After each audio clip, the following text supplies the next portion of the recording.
Hi, I'm Libby Cornish from Decadent Alternatives. Welcome to the 16th video on my gluten-free online baking classes.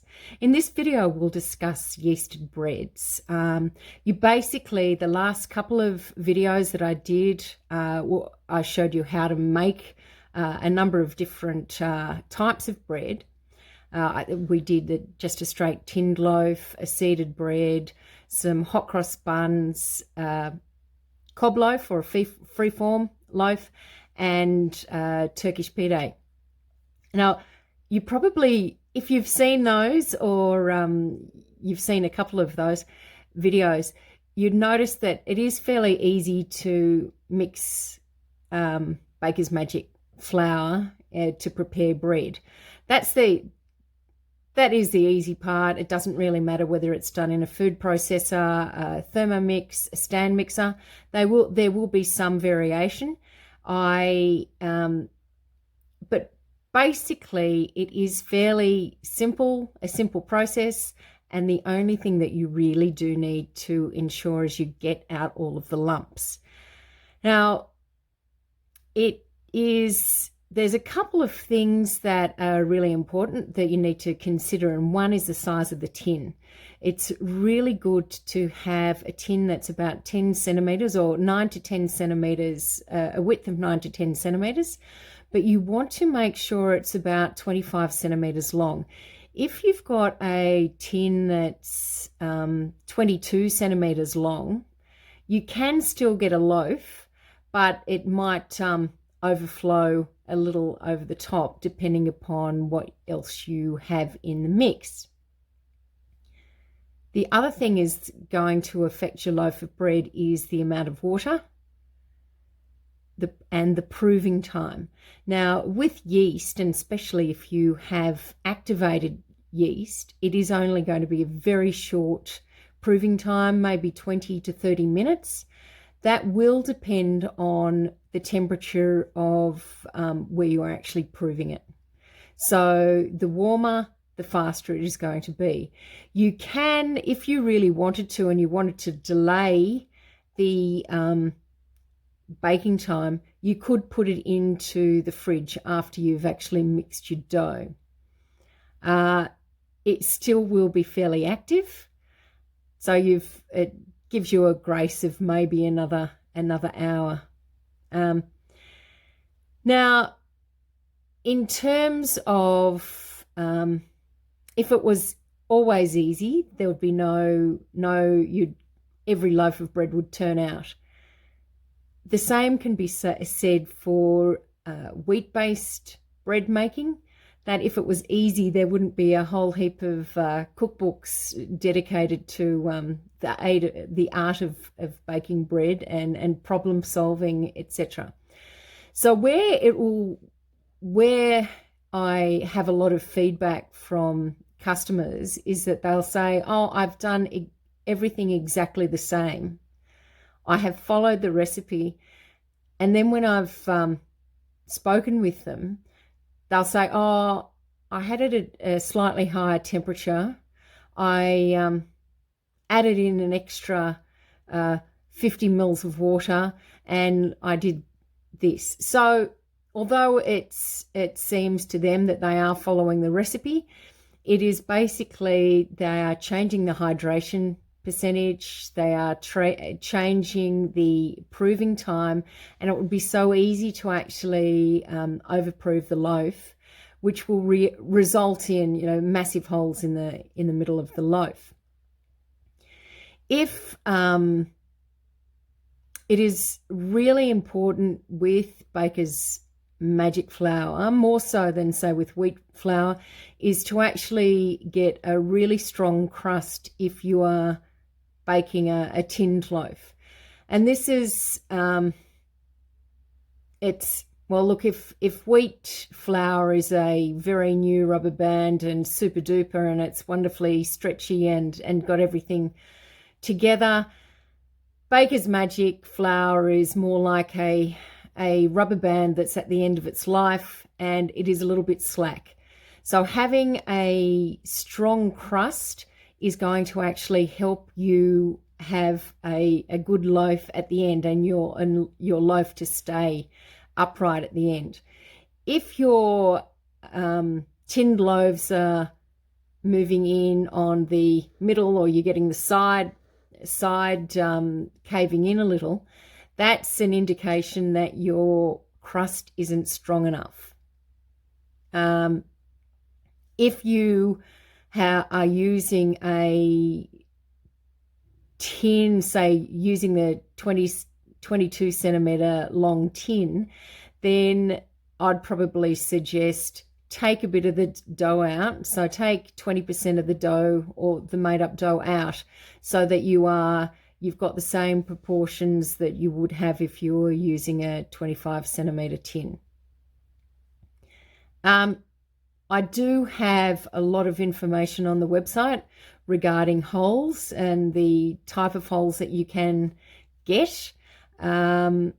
Hopefully you won't get any, and if you do, that will sort of certainly answer your problems. If not, get in touch with me. But the other thing that you probably noticed is that I added maize starch to the hot cross buns, and basically that'll any bread that you want to cut into hot, so like pizza, naan bread, hot cross buns, that you really do need to actually add in maize starch, so that the structure of the bread is intact when you cut into it. The addition of, say, psyllium husk, I did that in the hot cross buns. I added that in the hot cross buns and in the cob loaf. Basically, that it's an extra fiber. It will take in a lot of water, so it makes the dough easier to handle and better to manipulate. And in most of my sourdough breads, well, certainly the free-formed ones or the ones that I use in a banneton, I use psyllium husk in there. The amount of water, so going back to the second video I did with showing the difference between the water holding capabilities of wheat and of Baker's Magic, a loaf of bread, a normal hydration percentage of wheat-based bread might be 55%. So say every 100 grams of flour that you use, you'll put in 55 grams of water. Whereas with Baker's Magic, it is about 120%. So every 100 grams of flour you are using, you're going to need to actually add 120 grams of water. Now this it has huge implications in terms of when it's baking.